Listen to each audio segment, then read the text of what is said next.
Bienvenue dans cette vidéo consacrée à Emeline Michel, une artiste dotée d'une voix douce mais puissante, née le 21 mars 1966 à Gonaïves, en Haïti. Issue d'un milieu modeste, Emeline a grandi sous l'influence de son père pasteur et de sa mère commerçante. Dès son plus jeune âge, elle est plongée dans la musique, chantant d'abord à l'église, où son talent se révèle peu à peu. Le tournant de sa vie survient à Port-au-Prince lorsqu'elle est découverte par Yol Desroses, une figure emblématique de la musique haïtienne. Cette rencontre marque un point décisif dans son parcours.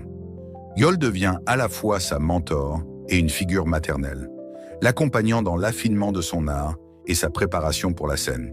Durant son adolescence, Emeline passe souvent ses vacances à Dubdou, une petite localité des Gonaïves, un endroit qui lui est cher et qu'elle évoquera plus tard dans sa chanson « Gad Papi ». Sur le plan scolaire, elle fréquente d'abord le lycée Louis Diacois, aussi appelé lycée des jeunes filles des Gonaïves, avant de poursuivre ses études au collège Saint-Pierre à Port-au-Prince. Après avoir terminé ses études classiques, elle part aux États-Unis pour étudier la musique au prestigieux Detroit Jazz Center. En 1987, de retour en Haïti, elle sort son premier album « Douvanjou Kalevé », qui signifie que le soleil se lève, marquant ainsi le début de son ascension dans la scène musicale haïtienne et internationale. En septembre 1991, alors qu'Haïti est secoué par un coup d'État, Emeline doit faire un choix difficile, rester dans son pays ou partir pour poursuivre ses ambitions internationales. Avec une performance au Zénith de Paris en perspective, aux côtés de Maury Kanté, elle opte pour l'exil. S'installant d'abord à Paris puis à Montréal, Emeline continue de tracer sa voie, se produisant en France, en Belgique, aux États-Unis, au Canada, au Japon et même en Afrique. En 1999, après avoir collaboré avec des labels internationaux, elle retourne en Haïti pour fonder sa propre maison de production, déterminée à créer une musique en accord avec sa vision artistique. En 2000, elle sort Cordes et âme, un album qui reçoit un accueil triomphal sur la scène caribéenne. Avec des albums à succès tels que Flamme, Pagin Mantinansa, Tout mon temps, Roman Flamme, Banem Passé et Racine Créole, Emeline Michel s'affirme comme une figure incontournable de la musique haïtienne et mondiale. Rapidement, sa voix unique et son charisme la propulsent parmi les meilleures chanteuses d'Haïti. Emeline Michel se distingue par sa capacité à chanter en créole haïtien, en français et en anglais, ce qui lui permet de toucher un public international.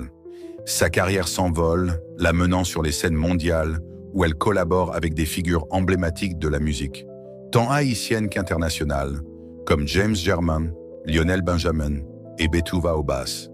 En 2010, suite au tremblement de terre dévastateur en Haïti, Emeline Michel démontre son engagement en participant au téléthon américain Hope for Haiti, organisé par George Clooney et Wyclef Jean, où elle livre une interprétation émouvante de Many Rivers to Cross de Jimmy Cliff, touchant profondément le public mondial.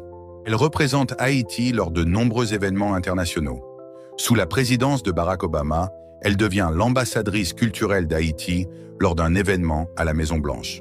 En 2013, Emeline s'associe à ONU Femmes pour le projet Women Without Borders.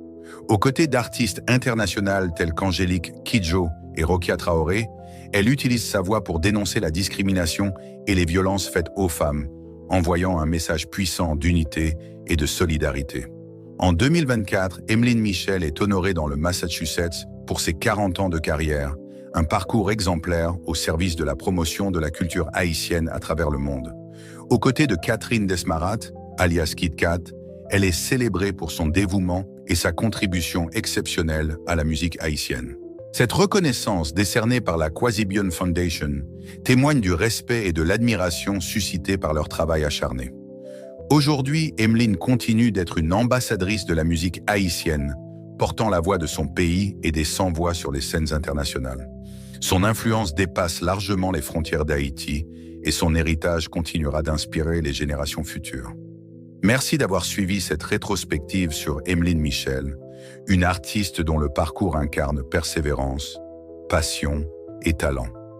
N'oubliez pas de partager vos impressions en commentaire et de vous abonner à la chaîne YouTube de Damas Sterland David Jr.